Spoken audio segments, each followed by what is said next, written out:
ഭൂമിയെ ദേവിയായും ഭാര്യയെ നിലവിളക്കായും കാണുന്ന നമ്മുടെ ആർഷഭാരത സംസ്കാരം ഒരു പറ്റം ഗൂഢാലോചനയുടെ മുഖമൂടിയാണെന്ന് വിശ്വസിക്കേണ്ടിയിരിക്കുന്നു. നമ്മുടെ കാഴ്ച അവസാനിക്കുന്നിടത്തൊന്ന് പരതി നോക്കിയാൽ കാണാം ദേവിയായി കാണേണ്ടവളുടെ തോരാത്ത വിലാപങ്ങൾ. സ്ത്രീകളെ സാമൂഹികപരമായും നിയമപരമായും വിലപേശി കച്ചവടം നടത്തുകയാണ് ഒളിഞ്ഞും തെളിഞ്ഞും ഇന്ന് നമ്മുടെ സമൂഹം. സ്ത്രീധനത്തിന് വിവാഹ സമയത്ത് അച്ഛനും അമ്മയും മകൾക്ക് കൊടുക്കുന്ന സമ്മാനം എന്ന ചെല്ലപ്പേരിട്ട് വിളിച്ചാലും ഇല്ലെങ്കിലും സ്ത്രീധനം സ്ത്രീധനം തന്നെയാണ്. അല്ലെങ്കിൽ പിന്നെ എന്തുകൊണ്ടാണ് പെണ്ണിന് മാത്രം വിവാഹ സമയത്ത് വിലപിടിപ്പേറിയ സമ്മാനങ്ങൾ ഉണ്ടാകുന്നതും അതിന് തൂക്കവും അളവും ഉണ്ടാകുന്നതും?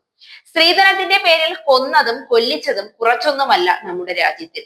കേരളത്തിന്റെ കണക്കും ചെറുതല്ല. അതെന്ന് പറയുമ്പോൾ തന്നെ മനസ്സിലേക്ക് ഓടിയെത്തുന്ന നിരാലംബരായി അവസാനം മരണത്തെ ആശ്രയമായി കണ്ട 10ഓളം മുഖങ്ങളെങ്കിലും പേരുകളെങ്കിലും ഉണ്ട് ഓർമ്മയിൽ.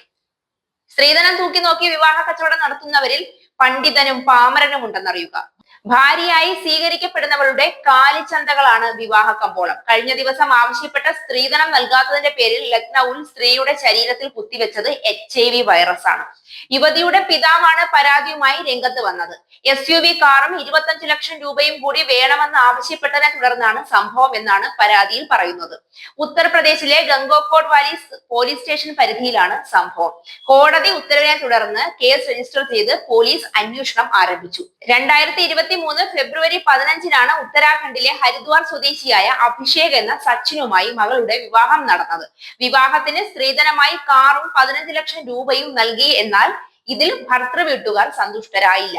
SUV കാറും 25 ലക്ഷം രൂപയും കൂടി വേണമെന്നായിരുന്നു അവരുടെ ആവശ്യമെന്നാണ് യുവതിയുടെ പിതാവിന്റെ പരാതിയിൽ പറയുന്നത്. എന്നാൽ ഭർത്തൃ വീട്ടുകാരുടെ ആവശ്യം സാധിക്കില്ലെന്ന് കുടുംബം അറിയിച്ചതോടെ യുവതിയെ ഭർത്താവിന്റെ വീട്ടുകാർ ചേർന്ന് പുറത്താക്കി.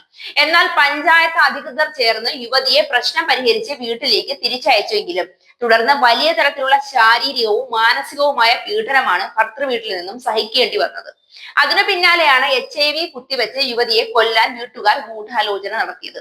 സംഭവത്തെ തുടർന്ന് യുവതിയുടെ ആരോഗ്യനില മോശമാവുകയും മാതാപിതാക്കൾ ആശുപത്രിയിൽ പ്രവേശിപ്പിക്കുകയും ചെയ്തു. ഇവിടെ പിന്നീട് നടത്തിയ പരിശോധനയിലാണ് HIV അണുബാധ സ്ഥിരീകരിച്ചത്.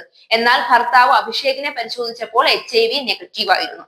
പോലീസ് കേസെടുത്ത് അന്വേഷണം നടത്തുന്നുണ്ട് എന്ന് പറയുന്നുണ്ടെങ്കിലും പോലീസിൽ പരാതി നൽകിയിട്ട് നടപടി ഉണ്ടായില്ല എന്ന് പെൺകുട്ടിയുടെ വീട്ടുകാർ ആരോപിക്കുന്നുണ്ട്.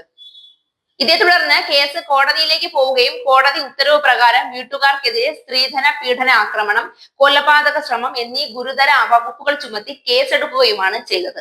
സ്ത്രീധനം എന്ന തിളങ്ങുന്ന കനി കണ്ടാണ് ഓരോ ആൺമക്കളും അഭിമാനത്തോടെ വളരുന്നത് എന്ന അവസ്ഥയാണ് കേരളത്തിലുള്ളത്. ഭർത്താവിന്റെയും കുടുംബത്തിന്റെയും ബാധ്യതയും ദുരാഗ്രഹങ്ങളും നടപ്പിലാക്കി കൊടുക്കേണ്ടത് ഭാര്യയായി കയറി വരുന്നവൾ തന്നെ. ഗാർഹിക പീഡനങ്ങൾക്കെതിരെ സർക്കാരിന്റെ ശക്തമായ നിയമങ്ങൾ നിലവിലുണ്ടെങ്കിലും അതിലേക്ക് എത്തിപ്പെടാനുള്ള വഴികൾ തികച്ചും ദുർഘടവും ഇരുട്ടും നിറഞ്ഞതാണ്. സുതാര്യമായ നിയമ സംഹിതകൾ ഇന്നും പീഡിതരുടെ കാഴ്ചയിൽ പതിയാത്ത ഏടുകളാണ്. അതിന് മാറ്റം വരുന്നത് വരെ ഇവിടെ ഒന്നും മാറാൻ പോകുന്നില്ല.